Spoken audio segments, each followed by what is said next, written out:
What's happening, everybody? It's Justin. Welcome back to the BTR Garage.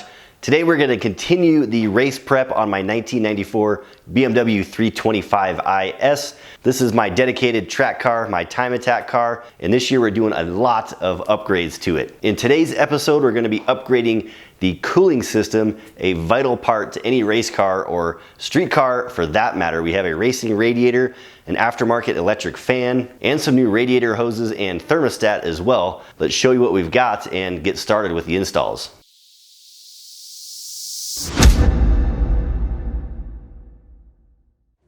All right, first things first, what parts did we get? We have the racing radiator from CSF, Ultimate Performance Cooling Race, high performance, off-road, hopefully as little off-road as possible in my car, trying to keep it mostly on the street. Let's get this thing out of the box here. So this is an all aluminum radiator versus the OEM radiator that comes on BMWs, which are well known to fail after age. And if you guys remember some years back when I was autocrossing my BMW, I did actually have the radiator fail at an autocross and I spewed coolant all over the autocross course. It was actually not that funny. One of my buddies that owns the race shop up here that I go take my car to was doing the run behind me and got all kinds of squirrely because of the coolant being on the course, and I don't think he was too happy about that, but everybody was safe. So anyways, we are going to be replacing that junker with this guy, and so far it looks pretty cool. Let's see if we can get this part off here and give you guys a close-up of what it looks like.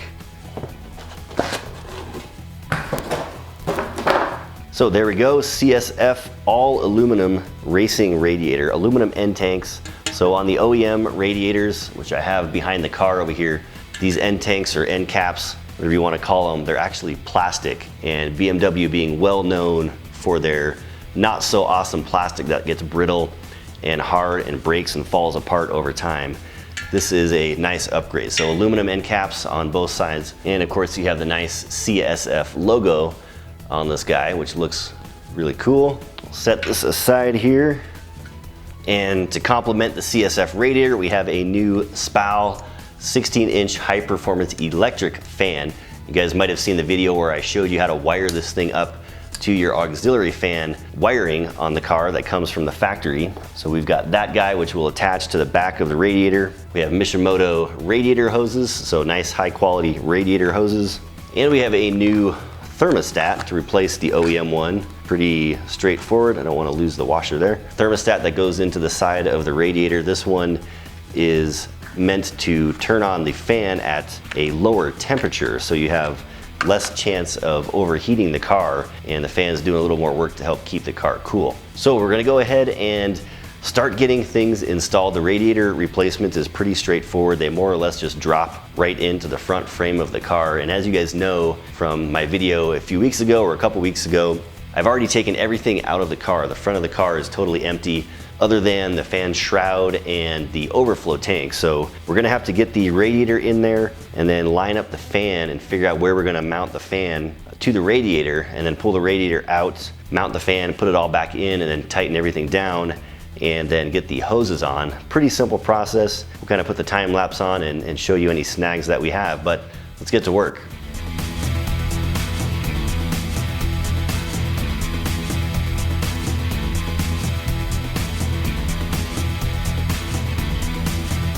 So the radiator is now kind of mocked up in place. It's not fully secured or anything. And as you can see, it just kind of drops into place here.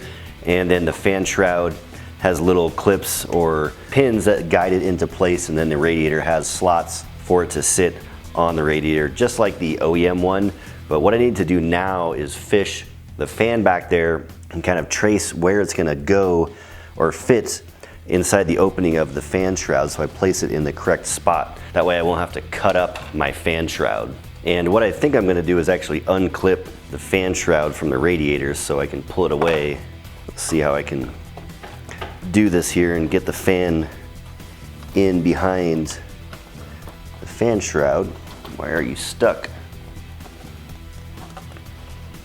All right, so there we go. Now probably Somehow I got to get this guy back in there.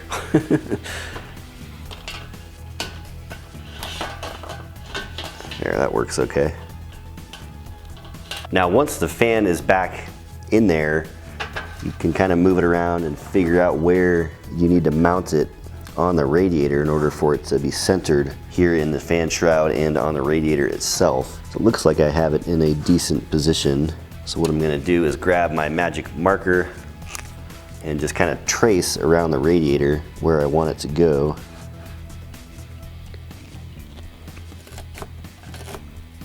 All right, now that that is traced, you take everything back out again.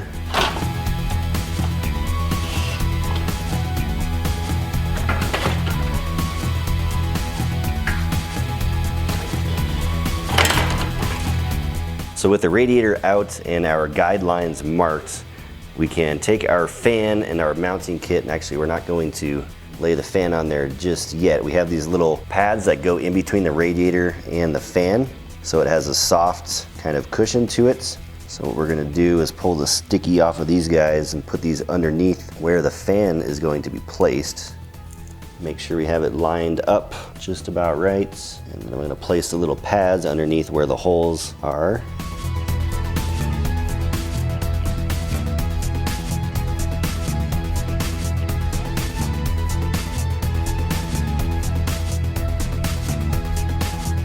Now the little tie downs that we have to hold the fan in place are these little guys. It's just almost like a zip tie, straight pull type of zip tie with a cap. And what you do is you take these things and you just slide them through the fins on the radiator, very gently of course. So we're gonna start by pushing these down through to the other side. It's gonna hit the cardboard on the bottom, which is fine. I'm gonna start these, and of course my kit that I got came with one tie down that was already busted, which is convenient. So I have 3 ties instead of the 4. So now we can go ahead and flip the radiator over, make sure the fan doesn't go move all over the place. And we can start pushing through the other tie downs or pulling them through. And I actually did use a zip tie for this other one. Now what I'm gonna do is flip this over while holding the fan. All right, now we have the other side of the radiator exposed. Grab our little cushions, take off the sticky backs, and put these over each of the tie downs.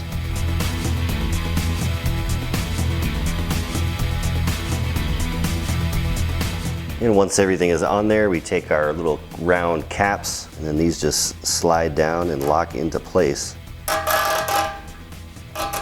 Pull them a little bit snug, not super tight.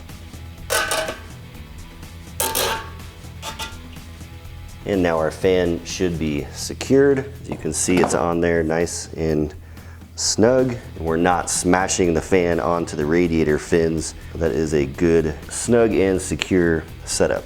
Snip off the backs, and that is ready to go.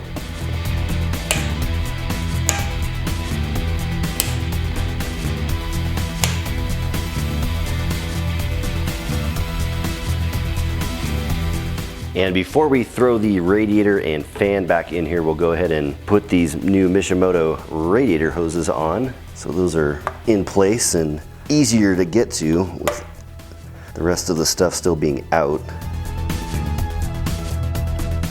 And then the fun part of getting the radiator fitted back in here. So let's get it going.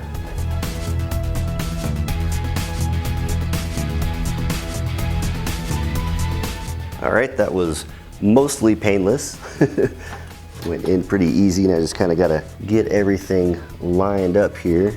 All right, so we just about have things wrapped up. We have the radiator hoses installed, and I just realized when I was putting everything back together, I put them on the wrong side. So I had to go and take them off, switch sides, and get them reattached. So not a huge deal, but do pay attention when you're putting your hoses on that you put them on the correct side.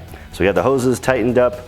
Got the first sensor on down here. I've got the rubber grommets that fit in the top of the radiator that attach to these clips in place as well. So that keeps the radiator nice and solid in place. And really the only thing left we have to do is install the new temperature sensor into the side of the radiator. I already pulled out the plug that was in there first, and obviously this is pretty straightforward step. Take out the plug, put the sensor in there, and we'll snug it down a little bit. There we go, and once that is snugged down, we just need to connect our connector. And there we go, we're pretty much done at this point. I do have to add, obviously, water to the radiator for the cooling of the car. We don't put actual antifreeze into race cars. What we do put in the cars is distilled water along with some Redline water wetters. So this solution helps to keep the engine cool and the coolant cool. And that's the solution that we add to the distilled water. You don't add this to actual radiator fluid, or coolant rather. So we'll put that aside, and I gotta go get some distilled water. I don't have any, so I can't fill up the radiator and do the bleeding today. So we'll save that for a different day. This job is pretty much done. Let's take a closer look at the finished product.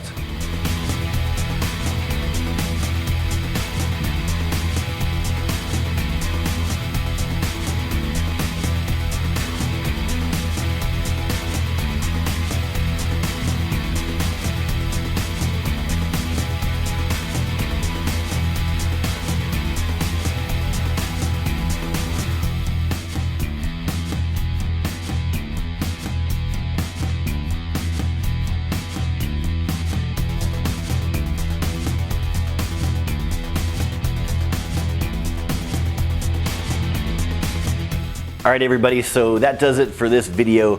We have the CSF Racing radiator installed, the SPAL high performance electrical fan. We got the new thermostat installed as well, and we can't forget the Mishimoto radiator hoses. So I think our cooling system is in good shape. We got a lot more work to do still, so stick around for new videos coming up real soon. If you have any thoughts, comments, or questions, like always, please leave them down below. I would love to hear from you. Don't forget, stay fast out there. I am checking out, and we'll talk to you all next time.